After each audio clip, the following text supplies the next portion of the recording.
Today in New York, New York, bribery, legal battles, and what the youth really want. Let's dive in. I'm Vixie Steele, and this is Loud and Local in New York.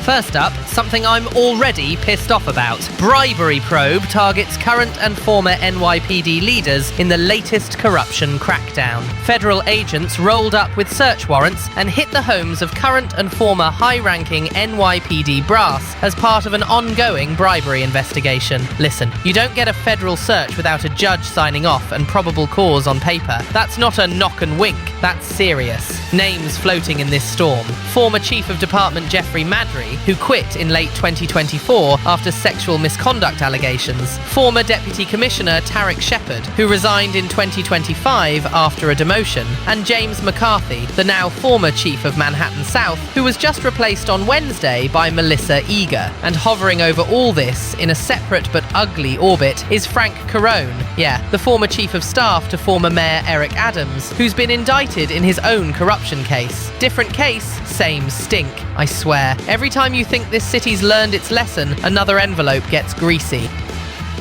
Commissioner Jessica Tisch is now steering the NYPD right, as these sprawling probes keep ripping open old wounds.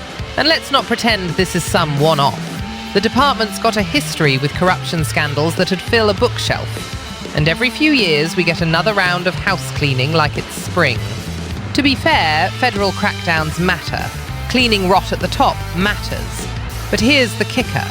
As of the latest reporting, none of these NYPD officials who had their doors knocked have been arrested or charged. Not yet, so we're in that infuriating holding pattern where the smoke is everywhere and the fire's still officially under investigation. Unbelievable, but not surprising. This is why trust in the system is at rock bottom. Look, mate, the message should be simple. Public office isn't a lottery ticket. If people rolled the dice with bribes, charge them. If they didn't, clear them and be transparent about why doors got kicked in. But dragging this out without clarity just feeds the cynicism. And we're already drowning in that. Honestly, I'm tired of watching the same movie with different cast members. Can someone explain why this bullshit is allowed to recycle every few years like it's a seasonal trend? Clean house, set standards, and stop acting shocked when the public doesn't clap for the parade. Moving on before I break something.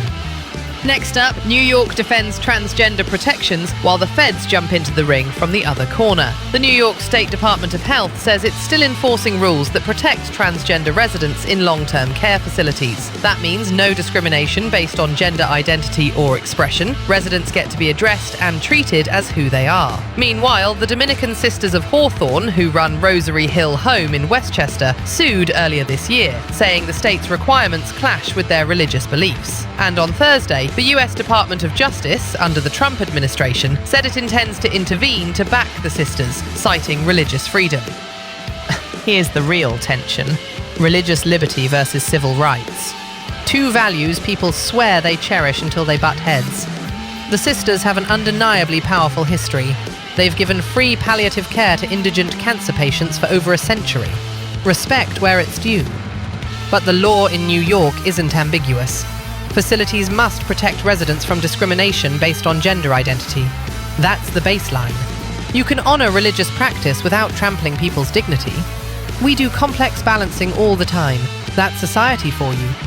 What we don't do, and cannot do, is treat transgender seniors like policy ping-pong balls. To be fair, this case will turn on specifics. What exactly the facility is being asked to do, and how that intersects with doctrine.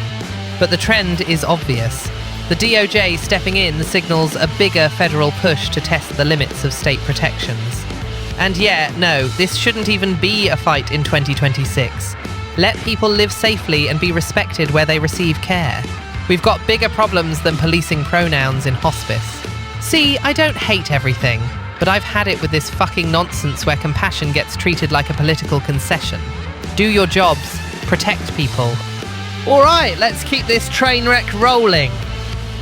Next up, NYC teens say what half the city's been screaming for years: jobs and mental health support are the real tools to cut violence. Deputy Mayor for Community Safety, Renita Francois, has been on a listening tour, and the high schoolers didn't mince words. They want paid work, stable schedules, mentors, counsellors who can see them without a 6-week wait, safe ways to get to and from school. They talked material life, rent, food, stress, more than they talked about cops on corners. Finally, someone gets it. This is the good shit right here.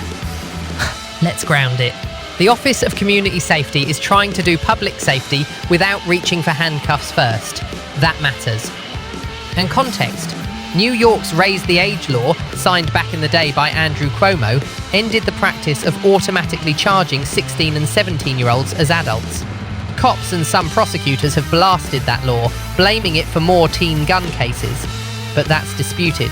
The city's own leadership is backing Raise the Age, pointing to upstream solutions: schools, jobs, therapy. Because, shocker, arresting your way out of trauma doesn't work. We've tried that. It failed. Epically.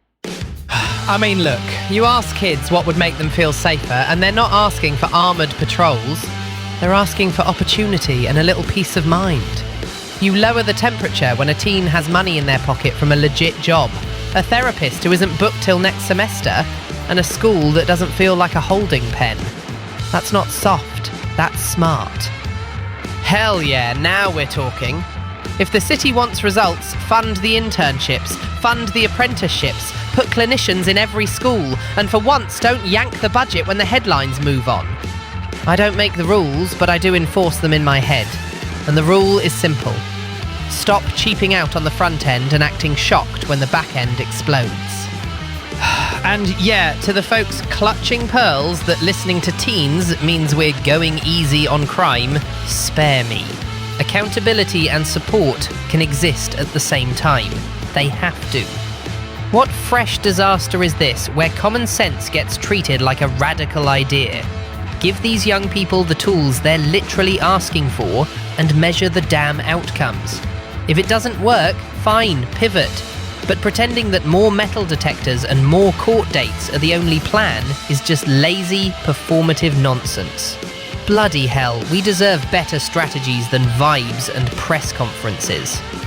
And that's today's dose of reality from Loud and Local with Vixie Steele in New York. Go do something useful and catch you tomorrow.